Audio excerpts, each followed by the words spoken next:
Mute the room. Remove every word. You can still watch attention move, comfort disappear, tension rise, and connection form. But here is the disturbing part. Most people do not miss body language because it is invisible. They miss it because they are watching the wrong signals. The internet taught you. Looking away means lying. Crossed arms mean defensive. Fidgeting means nervous. Psychology does not work like that.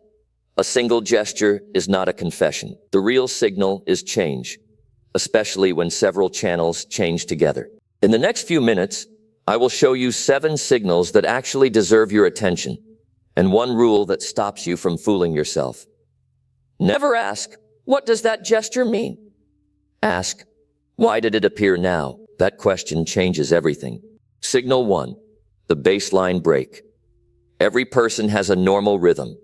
How much they move, where they look, how close they stand, how animated their face is.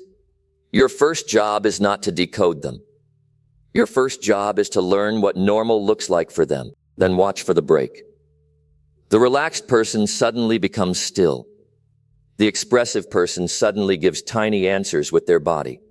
The person who was leaning in suddenly creates distance. A change does not tell you why, but it tells you where the emotional temperature may have changed. Imagine someone is comfortable through an entire conversation. Then one name is mentioned and their jaw tightens, shoulders rise, gaze shifts, and a hand moves to the neck. Do not label it guilt. Label it significance. Something about that moment mattered. Signal 2, the eyes. But not in the way social media teaches it. Eyes are better at showing attention than truth. Direct gaze can signal engagement, intimacy, challenge, or social control. Averted gaze can mean thinking, discomfort, distraction, respect, or simply a cultural habit. What matters is the timing. They look at you normally until a certain person enters the room. They scan the door after a question. Their gaze repeatedly returns to one object. Do not ask, "Are they lying?" Ask, "What just captured their attention and why?" And here is a trap. Anxious truth-tellers may avoid eye contact, while confident liars may hold it. There is no magical eye movement that exposes deception. If your reading depends on one glance, you are not reading a person. You are guessing. Signal 3, mismatch.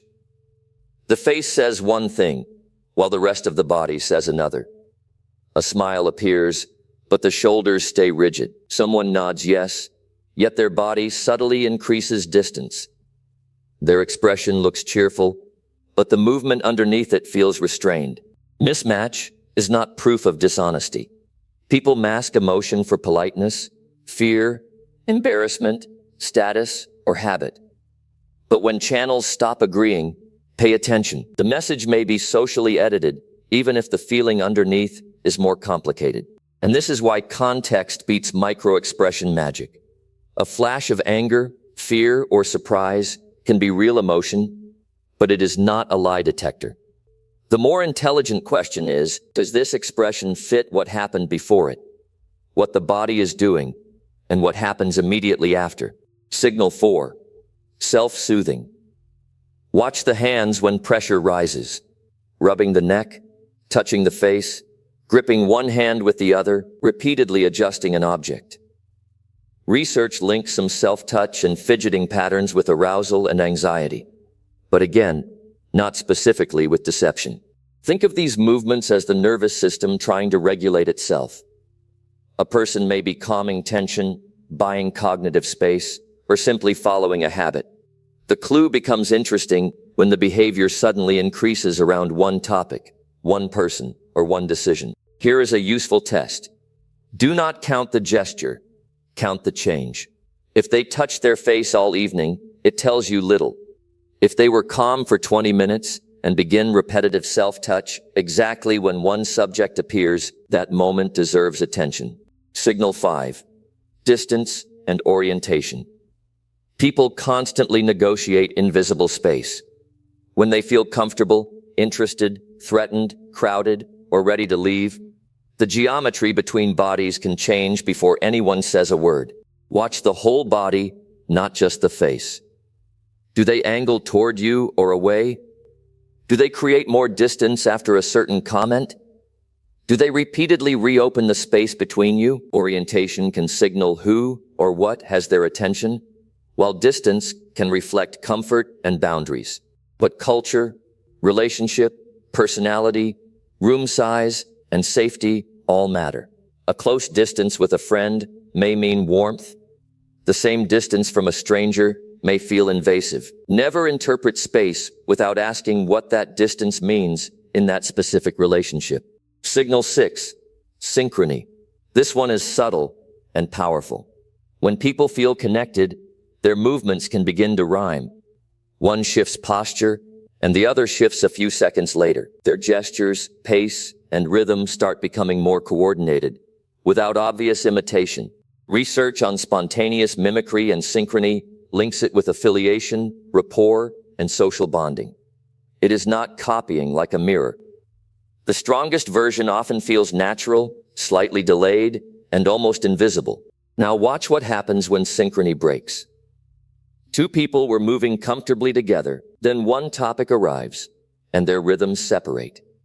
One leans in while the other withdraws. Sometimes the change in connection is easier to see in timing than in facial expression. Signal 7, the sudden freeze. Popular body language advice tells you nervous people always fidget. Reality is messier. Under pressure, some people move more, others move less. A person may become unusually rigid, controlled, or still when a moment suddenly demands attention. That stillness can be more revealing than movement. Not because it means lie, but because the system may be dealing with threat, emotional control, or heavy mental processing. When motion suddenly disappears, ask what changed 1 second before it. Here is how skilled observers combine all 7 signals. They do not hunt for a guilty gesture. They build a timeline. Baseline, trigger, change, cluster, recovery. That sequence is far more valuable than any single posture, smile, blink, or glance. Example: someone is relaxed, animated, and facing you. A name is mentioned.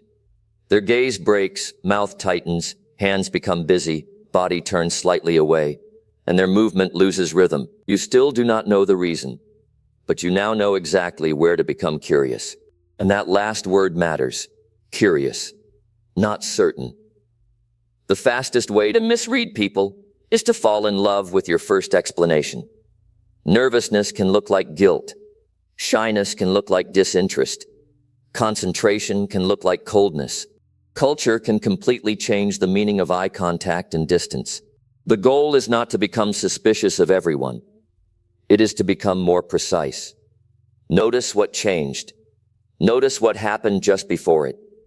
Look for 2 or 3 signals moving together. Then test your interpretation against context instead of treating it like a verdict. If you remember only one rule, remember this: behavior is evidence of a state, not proof of a story.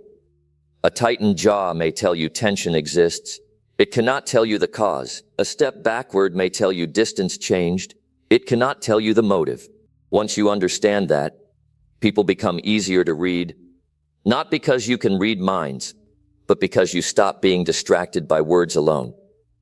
You start seeing attention shift, comfort shrink, tension rise, connection form, and emotional moments leave footprints in real time. The most dangerous person in the room is not the one who knows 7 body language tricks. It is the one who notices patterns without rushing to conclusions. Because when everyone else is listening only to what is being said, they are also watching what changed. Next time you walk into a room, do not stare harder. Observe smarter. Establish the baseline. Watch the timing. Read clusters. Respect context. And remember, the body rarely gives you a confession, but it often gives you a question worth asking.